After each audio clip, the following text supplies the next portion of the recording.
The woodworking forums are running amok. People are asking each other, hey, what's your ideas for St. Patrick's Day? You got any kind of cool Irish things? What kind of projects are you guys doing?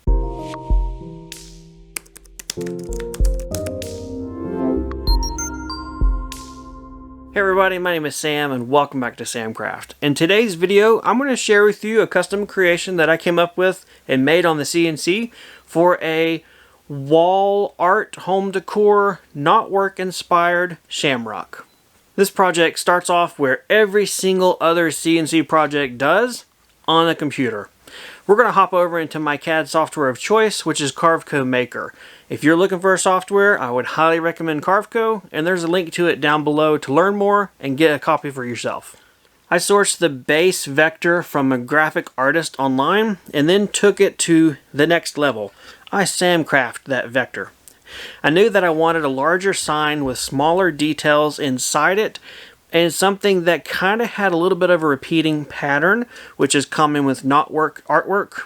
That's tricky to say, but didn't get too busy at the same time. What I ended up doing was taking the shamrock and copying it and then rotating it to give me 3 equally spaced and rotated shamrocks. I then took the outside border, blew it up, and that gave me the large final cutout or overall sign that I was working with. It was a little bit bare, so in the middle I decided to add another vector I have, which is a circular knotwork pattern, and I think it turned out really good to give the whole design kind of a central hub, an anchoring point, an element in the middle, whatever you want to call it. I think it looks pretty good. As far as toolpath calculations, it's pretty basic. I chose to use a 60-degree V-bit and then an 1/8 inch downcut end mill. The V-bit did all of the carving and the 1/8 inch end mill did the cutout. I did not choose to do advanced V-carving, which is where you choose an end mill for roughing out the larger areas and then you put in your V-bit and then it finishes, because I've noticed sometimes little irregularities between the actual roughing bit and the V-bit itself.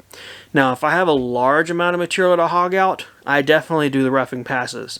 But on something like this, where the pocketing areas were not going to be that large to begin with, I just decided to spend the extra time, wait, let the V-bit do all the work, and end up with a cleaner, better pocket in the end.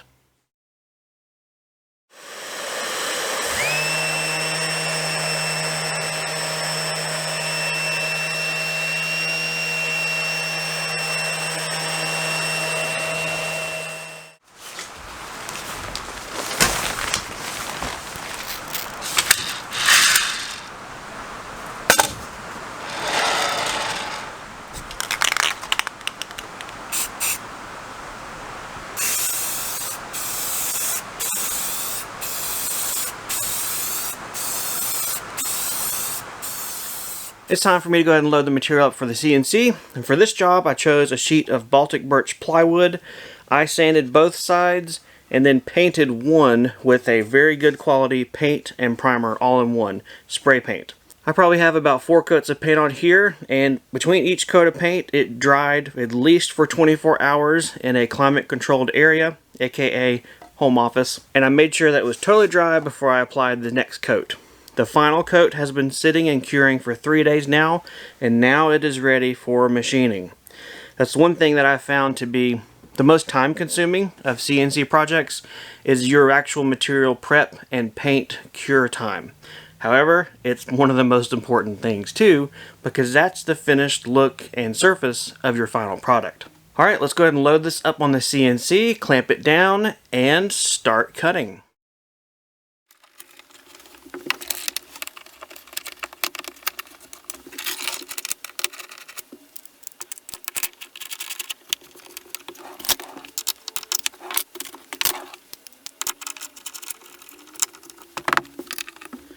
Everything is loaded up, clamped down, zeroed out, file is loaded, and we are ready to rock and roll with this carve.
the V-carve portion of this job just finished, and the machine prompted me to load the 1/8 inch end mill next.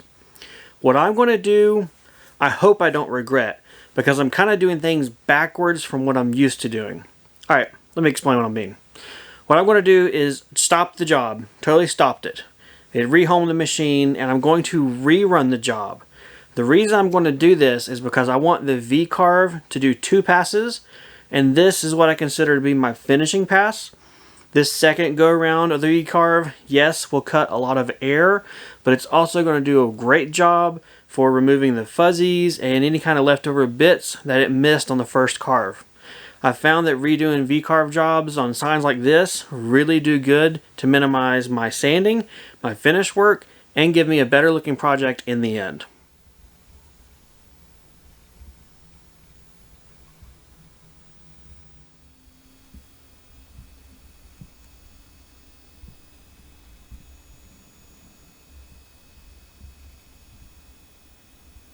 Alright, the V-carve is done, and that second pass makes a huge difference.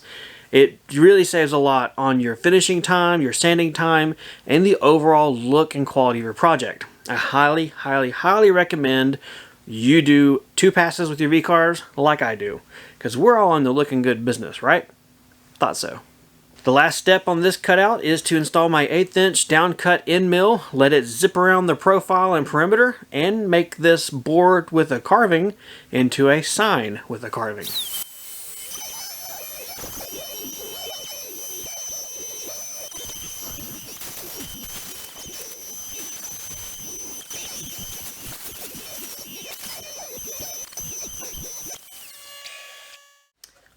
Oh wow.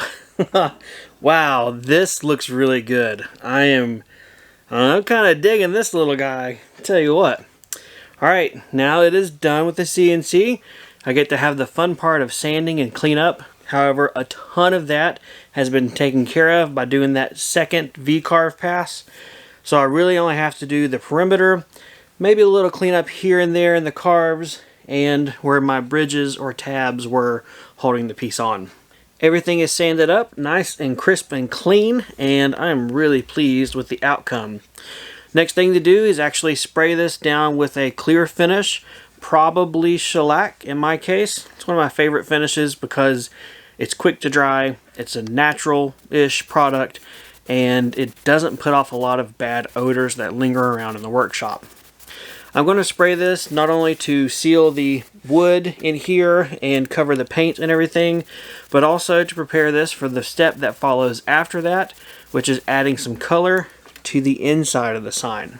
The shellac finish has been applied, and I'm going to now leave it for at least 24 hours, do it again, and leave it for another 24 hours. However, let's skip ahead to where we actually do the next step to save everyone's sanity. The 2 colors I've chose are cadmium green and gold. The green is going to be for the 3 shamrocks out here on the leaves, and then the gold is going to be for the center medallion. This is regular acrylic paint, so it's very easy to work with. As far as tools, I have just a regular paintbrush here. I have a cup for some water, and as far as a place to put my paint, I'm using painter's tape to tape down a little square, and that'll be my palette or place to take the paint off and use it. So let's go ahead and get going.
Are you guys ready? You ready to see the finished sign, the final result? Ta-ta-da-ta-ta-ta-da. I am very, very pleased with how this thing turned out. It was my very first time ever hand painting a sign like this, especially with all the carving and inlays. And all things considered, turned out really good. Now, this doesn't pass the, close-up scrutiny test, but from across the room, going 100 miles down the road, looking out the window, she looks nice. I like the way that the green and the gold complement each other, but don't detract or fight with each other. It's also a very Irish looking feel, obviously, green and gold. A little leprechaun friend here, my whole good luck shamrock here. I do know that if I had used my Aura mask, I would have got a much better paint job, and that would have been a much easier project. I will save that for another video. We'll go through that and let you guys see the differences. But as far as my first hand-painted, hand everything, and then go back and rub it off paint job, I'm really happy with how it turned out. This looks really good. The carve looks great. The proportions and the size, everything look really good. And I don't know. I don't know what to say. I'm tickled. I like it. There are links down below if you would like to purchase the cut files and miniature project plan to make this for yourself, whether it be for your home, family, friends, or even to sell to make you some money on the side. Obviously, it's not required, but should you choose to support me as a creator, I do greatly appreciate it, as does my family.